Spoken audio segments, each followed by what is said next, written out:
Hello my gorgeous viewers and welcome back to Alisa Del Monte. In today's video, I am outside. Well, I took us outside because it's so beautiful and Shiver is appropriately behind me for this spooky story video because it's got to do with a cat. So, before further ado, let's get into the video.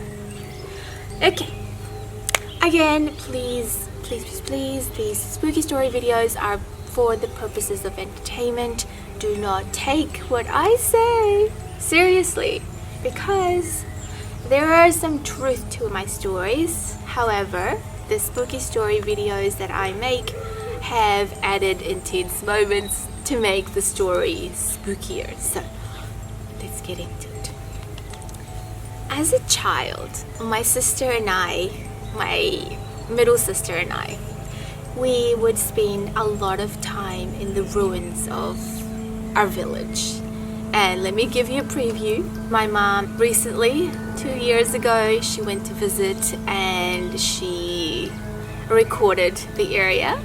A lifetime of adventures every single day. My sister and I would visit this area. It was like a playground. We spent a lot of time there every day, exploring the tunnels, the cracks in the ruins, and it was a favorite pastime for us. One particular afternoon, my sister and I went to explore, and let me tell you, we have been through every single tunnel and cracks except for this one abyss looking like tunnel. We had no courage to go down this before because what it looked like was at least 40 feet down, and my sister and I aren't very tall, and when we were younger we were even shorter. So I encouraged one day, naturally, curious hearts and adventurous minds, my sister to go down this abyss tunnel. You had to descend. You couldn't just walk through it. There was a glimmer of light, and I thought, hang on, if we don't go down now, when will we? It is super beautiful, it's bright, we have plenty of daylight, and if something happens, our family, they know we play here and they would come and look for us. So we went down, and our first few steps, well, it was so dangerous. We have short legs and arms trying to hold on to the cracks and the stones carefully placed. It was so scary. At any time we thought this was done for, like we would slip and we were like, oh my gosh, this is so scary. What kept us going was strange enough that a maidenhair fern grows everywhere around this ruin, and my goodness, also inside and out. Around the walls, it was so beautiful and just glaring and shining, reflecting with the sun. It was just such a joy to enjoy going down this abyss darkness with the shining glimmer of maidenhair fern around us. And what was also waiting for us when we landed was just a beautiful patch of maidenhair fern. I'm telling you, it was so beautiful. And so there was no scare or us freaking out as we descended down to the cave that we have not explored before. However, we both got down, and actually my sister's younger and she's scared, and she would hold on to me. Can you hold on to me? I'm scared. And as the big sister, I'd be strong. To be strong. And I didn't really hear anything, so it was fine. And we knew where the spot was to come back to. It was shining bright, so if we walked to the left a bit, we knew where the entrance was again. We could find it, so we decided to go for a walk. Curious hearts, I know. And we didn't walk far, maybe it took 5 steps, and ouch, we felt a rat or something bite our foot. And as you can imagine, if you know me, okay, my voice is not very loud. However, my scream will hurt your ears. I screamed so loud that one of the stones from the wall fell off, and thank goodness it did not land on either me or my sister. It just fell on the ground. So we decided to keep walking, and as we walked we saw this glimmer of light and another patch of, you've guessed it, some maidenhair fern. And when we got there, there were these 4-way tunnels, like a cross, and on the walls, so creepy, I know, the area where we were, I could see there were, I don't know what it was. My sister and I were sort of experiencing reflections, not reflections, what I mean is visions, but glared with I guess reflections of what we were seeing in front of us, and the maidenhair fern and the sun. And it was such an adventure. I felt like that me and my sister and I were at Egypt or somewhere.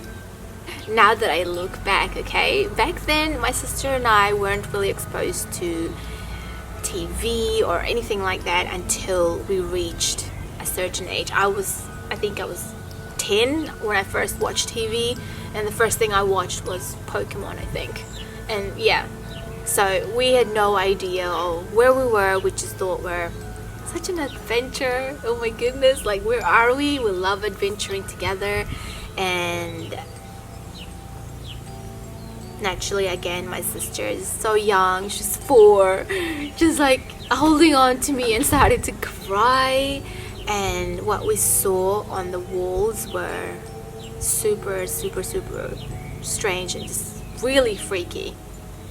Now that I look back into my memory, they were mummified humans, and they weren't wrapped in cotton, if you're asking. No, they were wrapped in some sort of ancient leaves that were still intact. The bodies had lost, of course, the skin, and we saw a lot of like bone structures still in place. And whoa, that really creeped me out. And what was even creepier was that I have a curious heart. I saw a box, like, you know, like, don't open the Pandora box. And what I did, I went over there and was like, please, dear sister, stop crying, you know, I'll just look in the box and then we'll go back to where we, you know, descended. And I